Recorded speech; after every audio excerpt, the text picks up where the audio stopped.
Hello, everybody. Welcome to another episode in my YouTube channel, Astro Gunj. I'm Gunjan, a Vedic astrologer, numerologist, and a Vastu consultant.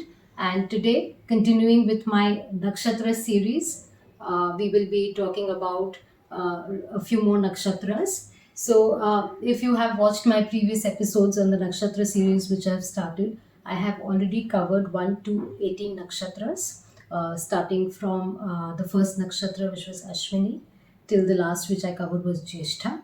So 18 are done and 9 more are to go. And so today we will start with the next nakshatra in sequence, which is the 19th nakshatra, and this is the Mula nakshatra. Now, the Mula, as it comes from the Sanskrit word Mool, it means the roots. So, the symbol of this nakshatra is roots. The ruling deity is Niruthi, and the ruling planet of this nakshatra is Ketu. Now, where does this nakshatra fall? It purely falls in the zodiac sign of Sagittarius. So, from 0 to 13 degree 20 minutes of Sagittarius is where this Mula nakshatra resides. And this nakshatra, therefore, has qualities of Ketu and Jupiter coming together. Now, if you see the Mula, as it means roots, which means going deep within the roots, so are these individuals. They go deep into a subject, and that is where they make very wonderful researchers and investigators. And therefore, you would find such individuals to be subject matter experts in their particular field.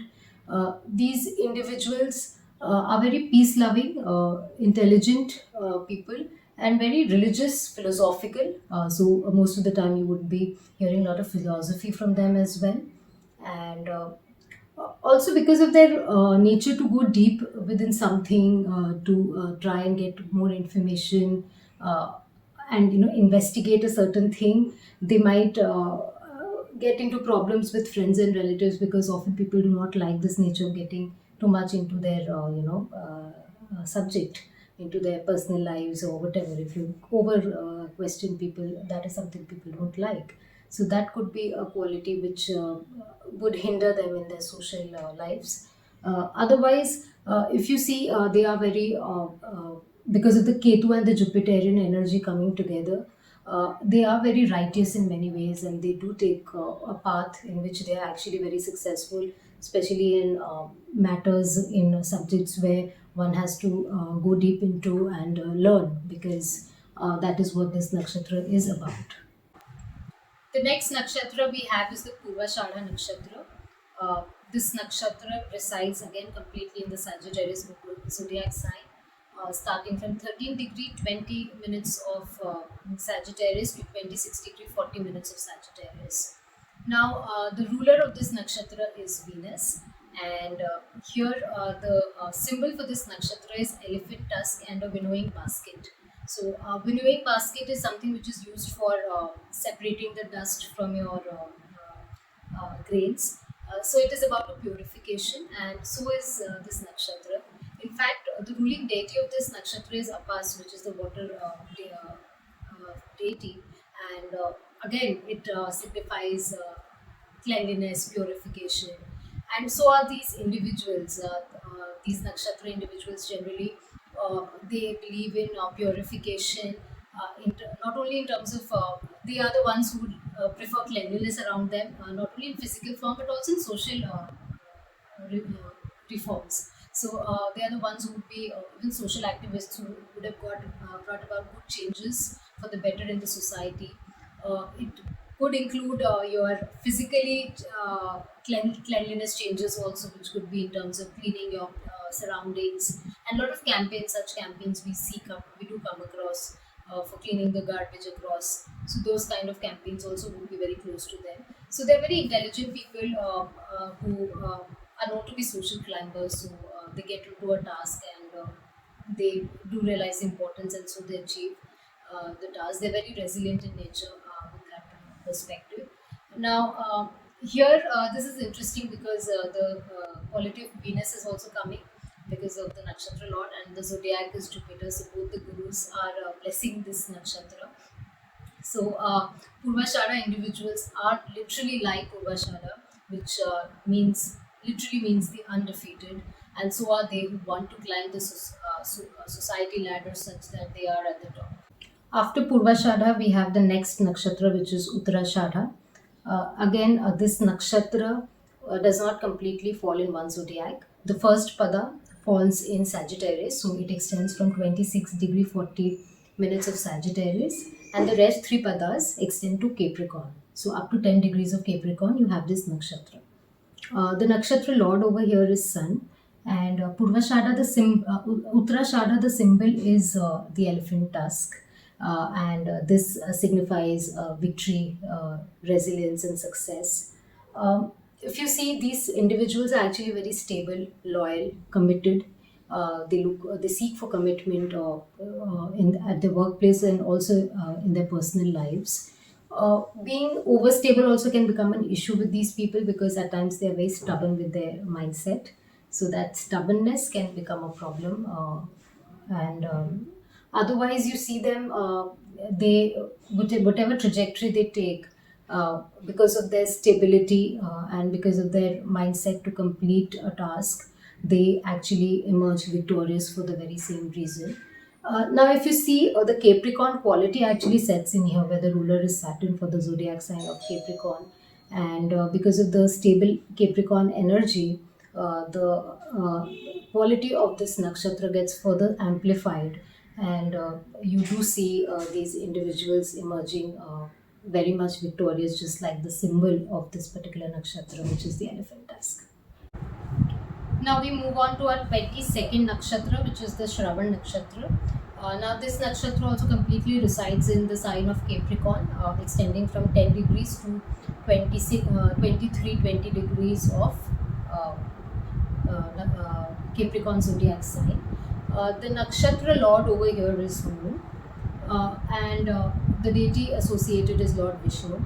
Now, this is a very interesting nakshatra because the symbol associated is ears and also three footprints, which represent our listening skills and also the journey towards life. So, we know that listening skills are very important because that's how we actually learn, and we listen and then we speak.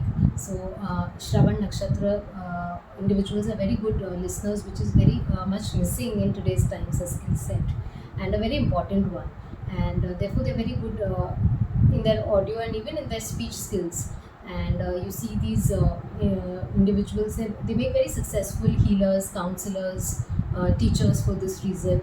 And this with the connection of Ma Saraswati also, because she was also born in this particular nakshatra, we do see that there is a wisdom associated with this nakshatra. They pick things very fast because they're good listeners. So that ability which comes into them is excellent, and for that reason they make excellent connections with people because of the empathy they have to offer, the listening ear they have to offer, and for this reason they do very well in professions such as being a coach, and also such individuals, they can actually contribute a lot to the society and reduce the problems and the adversities which people in the society face, especially when they are at the top levels. You see them making excellent reformers, and if you have such people as politicians, it would be excellent for the nation and the world in general. Coming to our 23rd nakshatra is Dhanishta nakshatra. Now, this is another interesting nakshatra because here it is not purely in one zodiac, it is split. So it starts from the two padas are in first two padas are in Capricorn. So 23 degree 20 minutes of Capricorn covers two padas, and then it extends to Aquarius, 6 degree 40 minutes of Aquarius. Now, the planet ruler is Mars, and the deity associated is Ashtavasu. And this is a very interesting nakshatra because Dhanishta literally means wealth, a window of wealth, abundance. And if you look at the symbol of this nakshatra, it is a flute or drums. So these individuals, they are very lucky individuals, for very fortunate ones, because they're wealthy. The prosperity is inherent to them, and plus they're very creative, artistic, very musical, and there is a sense of celebration always around them, because this nakshatra actually signifies festivity as well, because of the drums and the flutes coming into place. And they are very charming individuals. They're very skilled in subjects like even astrology. They make very skilled astrologers. They are very good administrators as well. And you see Dhanishta people making a mark for themselves in whatever area they pursue, because of their nature, which itself attracts abundance towards them. And being ruled by Mars, worshipping Hanumanji would really help these individuals. And most of these individuals generally are very much inclined towards Lord Shiva.